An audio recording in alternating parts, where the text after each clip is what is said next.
Hey guys, my name is Katie and today's video is super exciting and I'm just so pumped to be doing it. Today I'm going to be talking about all of the collector's editions or special editions of books that I've accumulated over time. If anyone here is a book collector, you know that like collector's editions are just, there's something so special about them, and I love all the extra content that you get with having a collector's edition and just how beautiful these books can be, and they usually come with fan art and stuff like that. And I just thought it'd be a really cool way to show off my collection, and it's just fun and it makes my bookish heart happy.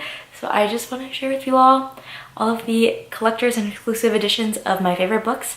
And it's just a really good way to talk about my favorite books because I'm not going to buy a collector's edition of a book that I didn't like. So there's that. Alrighty, I'm gonna go in kind of a random order for this, just pull things off my bookshelf and talk about them. But the first book I want to talk about today is The Picture of Dorian Gray and Other Works by Oscar Wilde. Obviously this is a lot. This is Oscar Wilde's life work and it's the Barnes & Noble like collector's thing, but this book is just so gorgeous and it has gold sprayed edges.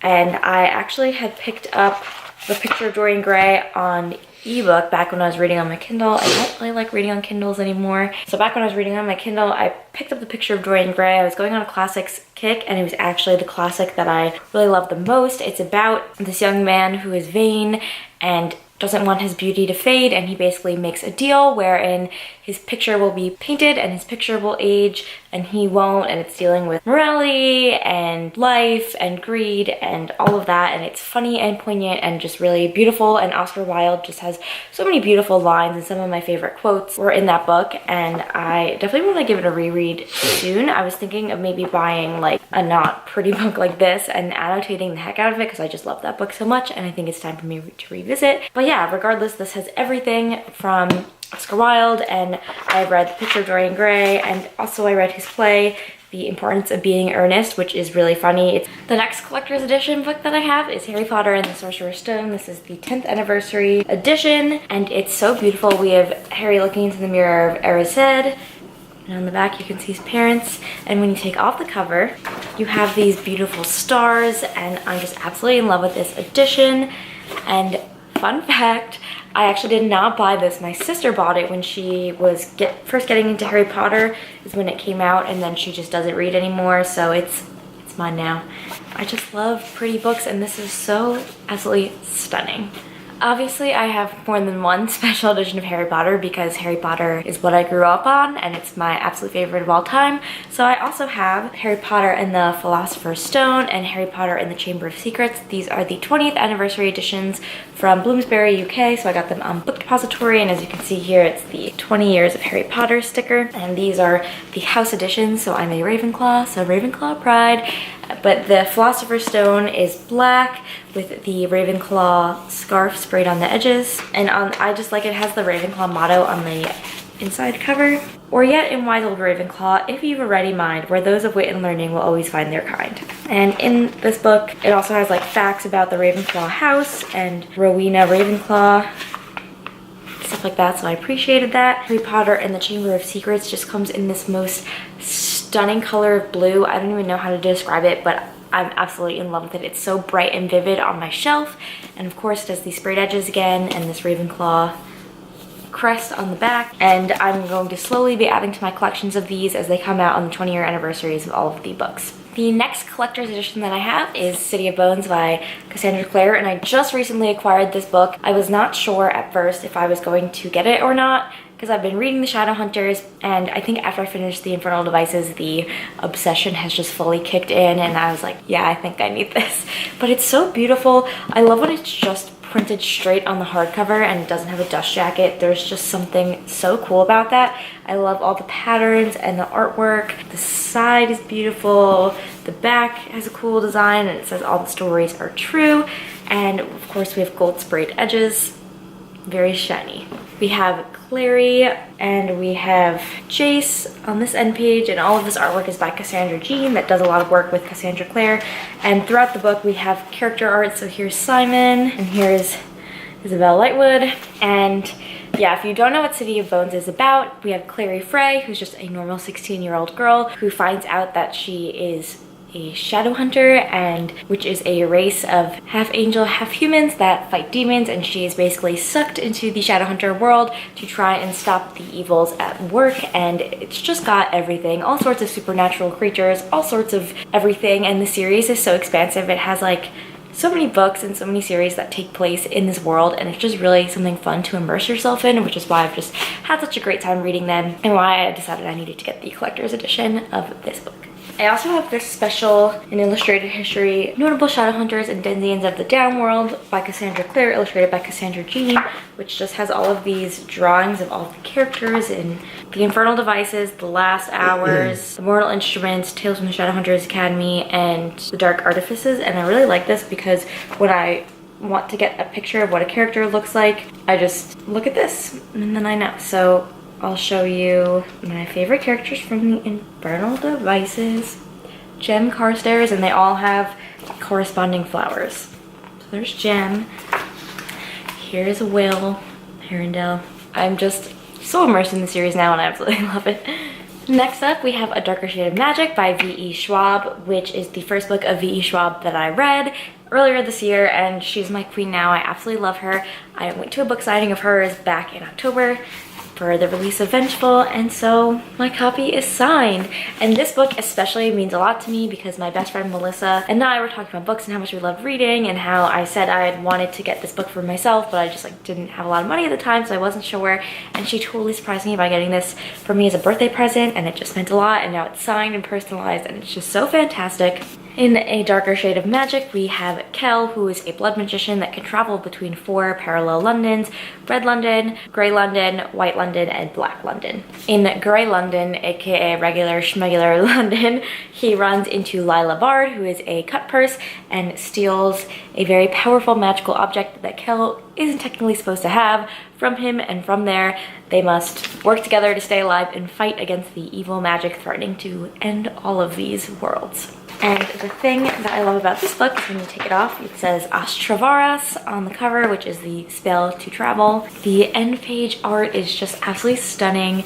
Look at Kel, and then we have Lila and the Dane twins. And in the back, this is Holland, and this is Atara Stone and Rye and Kel. And I'm just such a sucker for fan art, and the Gathering of Shadows collector's edition is coming out in March, and I cannot wait for that to see what special goodies that has in store. The next collector's edition that I have is one that it's so stunning, and it's the Six of Crows UK collector's edition with the red sprayed edges, and on the cover it has all of these crow designs, and it's just printed right on, and it's metallic, and it's so stunning. And I love this series, and I just love this book. And on the back it has a No Mourners, No Funerals. But in Six of Crows, we are back in the world of the Shadow and Bone trilogy, this time in Ketterdam. 6 outcasts must go on one impossible heist to try and retrieve a very valuable item and get lots of money in the meantime. However, they are running from their own demons of the past.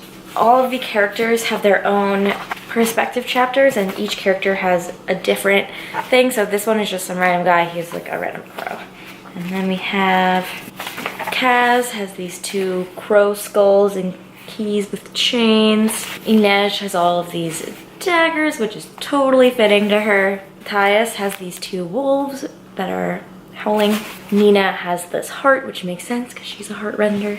And Jesper has these 2 guns, and it's just perfect because it fits all of the characters, and I'm pretty sure all of these designs are incorporated onto the cover. And then in the back, we have this beautiful art. So, No Mourners, No Funerals. We have Kaz saying, Greed bows to me, it is my servant and my lover. And Nesh saying, the heart is an arrow, it demands aim to land true. Nina saying, you wouldn't know a good time if it sidled up to you and stuck a lollipop in your mouth. She's so sassy, I love it. Matthias, trickery is not my native tongue, but I may learn to speak it yet. He's got this little wolf guy. Jesper saying, facts are for the unimaginative. And Wylan, Sweetie Cinnamon Roll saying, duping innocent people isn't something to be proud of. And I just love all these characters so much, and I'm just so happy to have this in my collection. Next up, we have the Red Queen series, and I have Red Queen by Victoria Aveyard with this stunning cover of just a crown dripping blood. On the side, it says Red Queen, and on the back it says power is a dangerous game. And when you take off the cover, it says Red Queen kind of like embossed on there with the blood dripping, and it's red everywhere. And on the inside, there are cool illustrations. So like that. Oh, this one's cool. Oh, I really, really love this one. Along with that, the Glass Sword Collector's Edition just came out. Glass Sword is the second book in the series. The side here says Kneel or Bleed, and it's got silver sprayed edges. And again, when you take off the cover, it's this silver thing with the title embossed on it, and it's just really cool. And this one, the art is showing all the houses as like fashion drawings, which I don't know if I like them as much as the Red Queen, but I think it's still cool. The Red Queen takes place in a world where if you have red blood, you're normal. But if you have silver blood, you have special supernatural abilities that elevate you to a nobility status. However, Mare Barrow is just a normal red-blooded girl until one day she finds out that she has a power that no red should have. As her power is exposed in front of the king and all the nobles, she is then brought into the palace as a lost silver princess to cover up the fact that she's actually red-blooded, and she is drawn further and further into the silver world. This book and this series in general just has a special place in my heart because it is what got me into reading YA fantasy. This is the first book that's YA fantasy that I picked up in a really long time, and I know people give it mixed reviews, but I really just had a lot of fun with the series and I really liked it, so I'm just so happy to be collecting all of these editions, and I just think they're so beautiful. Alright, so those are all of the special collector's editions that I have of some of my favorite series. I really think that publishers realize that booktube and bookstagram are kind of propping up the industry, and that people love to take aesthetic photos and videos and talk about their books, and I think that there has been a huge push towards making books and covers as beautiful as possible, and these collector's editions are a way to renew interest in the series and keep readers and fans happy with new additions to add to their collections. And I've just really thoroughly been enjoying the fact that book covers are getting more and more beautiful, and that all these collector's editions exist because I am a book collector, and it's just so wonderful. So let me know in the comments below what you think about the book industry pushing towards more collector's editions and beautiful book covers, what books you have special editions of, and which ones are your favorite. And yeah, I'm just excited to talk to you guys in the comments, so have some fun, read some books, and I'll catch you guys in the next one.